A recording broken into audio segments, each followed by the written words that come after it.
Okay, quick little update. It's been a few days since I messed with the Jeep. Wanted to give you a quick update on a few minor items that we're going to be working on, currently in process working on, that we discovered. So I noticed shortly after the last video where I had the alternator tested that the Jeep had an oil leak.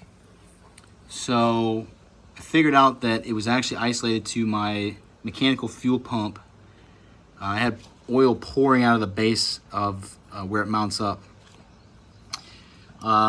Discovered, real quickly that I didn't make a mistake. I basically made a mistake when I mounted it up. I didn't use any kind of gasket maker material to go along with the paper gasket that comes with it. And I had another issue that I noticed is there are these specific bolts that are used with the dual action pump, which is the pump that the M38 originally comes in the factory with, that operates both as a vacuum pump and a fuel pump.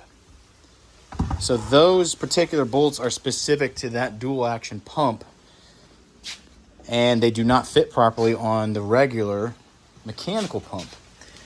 And what I had going on was the length of these bolts was causing, when I tightened them down as best I could, they were pushing vertically. We had movement up. It was pushing the base of this mechanical fuel pump up, right? So then in turn created a gap, a very, very, very small gap between the mating surface on the block and the mating surface on the fuel pump at the bottom. So what I did to resolve that is just looked up the specs for these particular threads on these bolts. I went and bought 5/16 bolts that were 3/4 inch long. The factory ones are 7/8 of an inch, but the 3/4 works just fine. You're talking about an 1/8 of an inch, not very much, right? So gasket sealer on those, put them in there. They fit perfectly, and we do not have an oil leak down here anymore when we're running the engine. I also took this elbow out of here, which is an oil return line from the filter back to the block, and went ahead and pulled that out, cleaned it up, put some thread sealer on it, and put it back in place and tightened it down because it had a slight leak to it as well. So that was repaired. I did notice also, since we've run this thing a few times, I've got a small oil leak. I don't know if you can see that or not, on the front of my oil pan on my engine. The plan is to eventually replace that seal. What I'm going to do for now is just retorque all the bolts in hopes that over the last 50 years or so, they just have loosened themselves up. I know that gasket probably needs to be replaced. Should be a cork gasket in there. I'm going to replace it eventually, but right now it's kind of low down on the list. It's a small, very, very, very small minor leak that is on there when the engine's running. So I still need to do the oil change on this. I bought oil for it. This is our oil filter up here. So basically, ever so many miles you would go through and you would rotate this around, and it will remove particulates from the oil. And then you would just pull that bowl off the bottom there and clean it out. So that is in the works. I'm going to do an oil change here probably this weekend. I've ordered some stuff for the Jeep. The Solex carburetor that I put on here, which is not the factory carburetor, should be... this one had a WO carburetor on it, which is not the right carb either. That's for a MB or a CJ3A, if my research is right. I bought this carburetor because I have a WO somewhere around here. Should be up here, right here. A WO carburetor, right, that I have rebuilt. But this thing, the linkages and everything are so worn out on it that it leaks like a sieve, right? So there is a gentleman...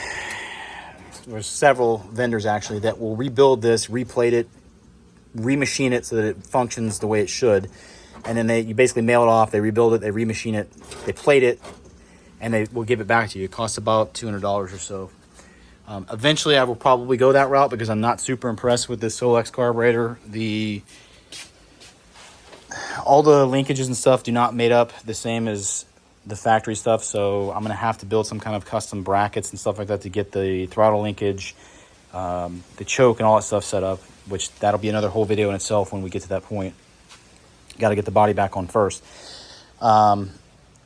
out here messing with it a little bit yesterday, looking at some stuff, and noticed that when I was running it, I can hear a little bit of boiling fuel either down in our intake or in our carb, which is, you know, common. If you have heat soak into your carburetor, it'll cause your fuel to boil and basically cause a vapor lock, which means the engine's going to run like junk.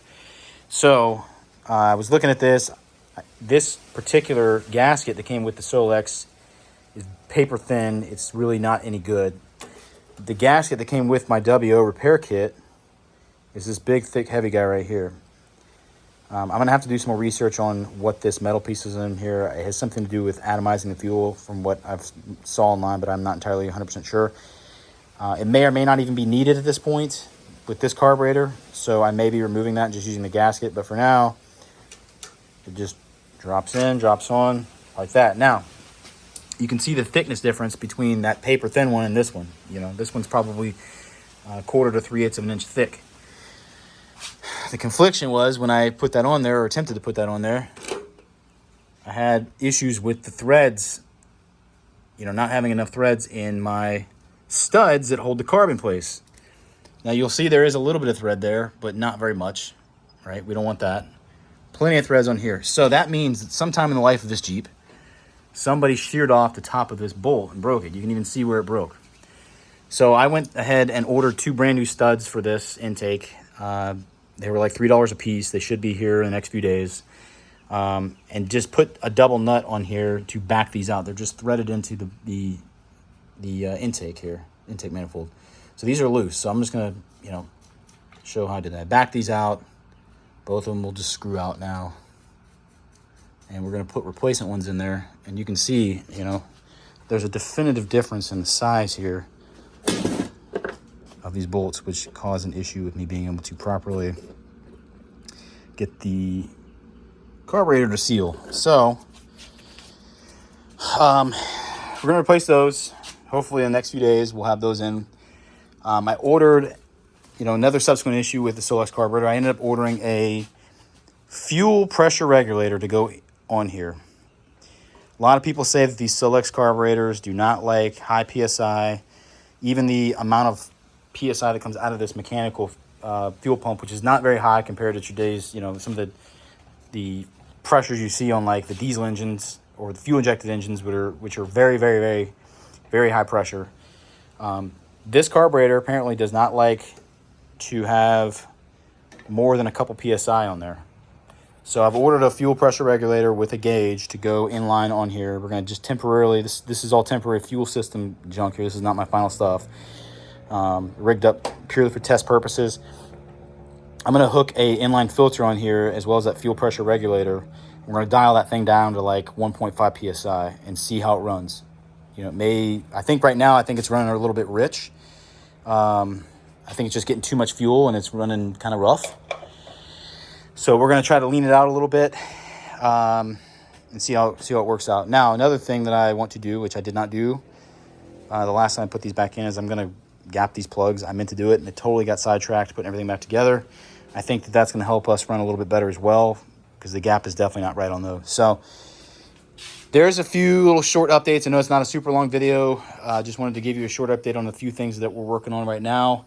And I will go ahead and add a little bit more to this series here when we get our parts on over the next few days or so. So I'll show a video of us hooking up the fuel pressure regulator with gauge. I'll do a review on that one. It's like a cheaper Amazon one. I think I paid like $40 for it.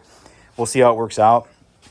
It had good reviews and stuff like that, so you know, keeping my fingers crossed on that. But we'll show how to hook that all up and how to hook these studs back in, which is just, you know, screwing them in and hooking the car back up. We'll show all that in the next video. So if you have any questions or anything about it, let me know in the comment section. I'll be happy to answer any questions you have. Thanks for watching.